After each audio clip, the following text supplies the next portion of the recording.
সঞ্জীবনী প্রশিক্ষণের উদ্দেশ্য হলো আমরা সরকারি যা কর্মচারী আছি তাদেরকে মানসিক একটা প্রশান্তি লাভ, পেশাগত প্রশিক্ষণ অর্জন সবকিছুর মধ্যে দিয়ে আমরা পার হয়ে এসে একটি নতুন উদ্যমে যেন কাজ শুরু করতে পারি। সঞ্জীবনীর প্রথম দিনে আমরা যখন ট্রেনে উঠলাম, ট্রেন চলতে শুরু করলাম, তখনই আমাদের মনে হচ্ছিল একটা পারিবারিক বন্ধন তৈরি হয়েছে সবার মধ্যে। আমরা সবাই মিলেমিশে একাকার, কেউ গান গাইছিল, কেউ গল্প করছিল।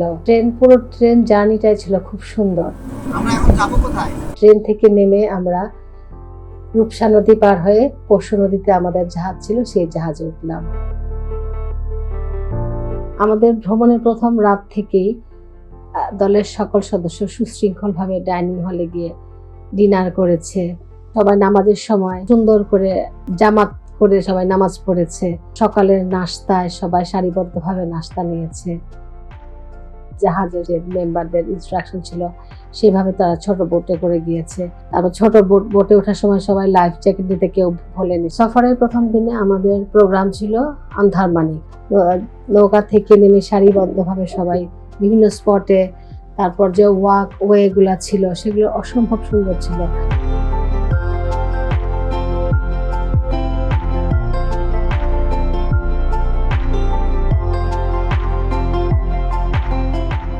আন্ধারমানিকের সেই উঁচু টাওয়ারে যারা উঠেছে তারাই দেখতে পেয়েছে চারদিক প্রকৃতির কি অসামান্য রূপ, কি বিশাল সুন্দরবনের সৌন্দর্য, নদীর পাড়ে ঘন বন, সবকিছু আসলে অকল্পনীয়।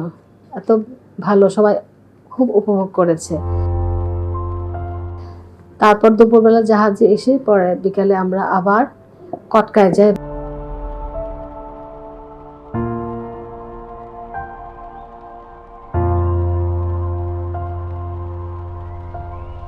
অসম্ভব সুন্দর সব হরিণ দেখতে পেয়েছি।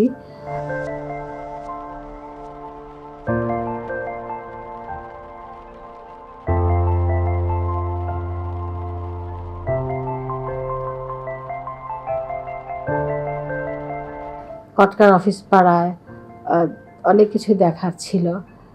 সবকিছু দেখে আমরা সন্ধ্যায় জাহাজে ফিরে আসি।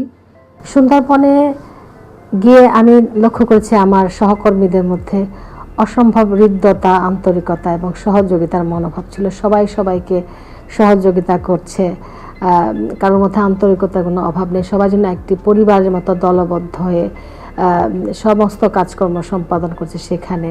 সবাই খুবই মজা করছিল সেখানে।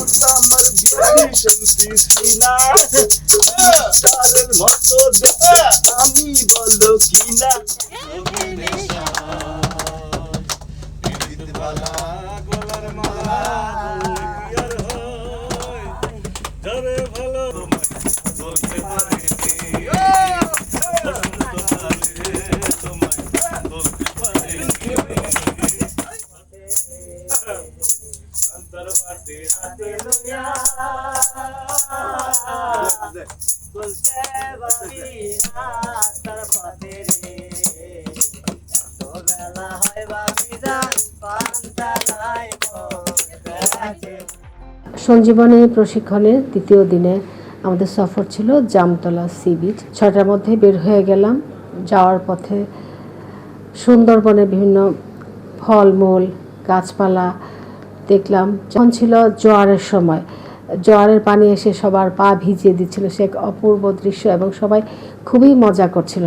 দ্বিতীয় দিনের অপরাহ্নে আমরা যাই কচিখালি। সেখানে যাওয়ার পূর্বে আমাদের গাইড বলেছিলেন যে ওখানে বাঘের আনাগোনা থাকে, আপনারা অত্যন্ত নিঃশব্দে নীরবে জায়গাটা পার হবেন। সেই জায়গায় যে কাশফুলের মাঝখান দিয়ে যাওয়ার সময়টা যেমন সৌন্দর্যময় ছিল, তেমনি আমরা একটু ভয় ছিলাম। এই বুঝি বাঘ চলে আসে, একে অপরকে ভয়ও দেখাচ্ছিলাম। কিন্তু আমরা আলহামদুলিল্লাহ বাঘের তেমন আক্রমণের মুখে পড়িনি, বরং সেখানে একটা বিশাল টাওয়ার ছিল। সেই টাওয়ারে উঠে চারদিকে অপরূপ সৌন্দর্য ছিল, কাশফুল, জলাভূমি, সুন্দর প্রচণ্ড উজ্জ্বল রোদ, সব কিছু মিলিয়ে প্রকৃতির এক অপরূপ নৈসর্গিক দৃশ্য ছিল সেখানে। কচিখালি থেকে ফিরে এসে আমাদের ডিমের চর যাওয়ার প্রোগ্রাম ছিল, কিন্তু দুর্যোগপূর্ণ আবহাওয়ার কারণে আমাদের জাহাজটি একটি নিরাপদ স্থানে নোঙর করে এবং আমরা ছোট কটকার ছোট খাল যে সৌন্দর্য সেটা আমরা উপভোগ করি।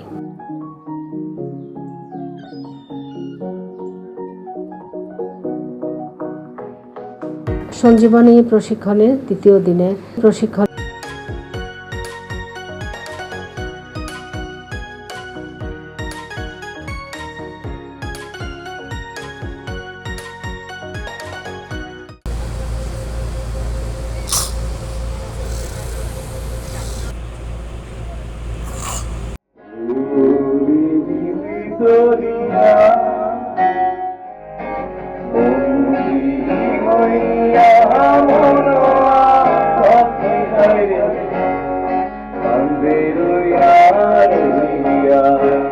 সুন্দর গানের পাখি মন নিয়ে সে খেলা করে।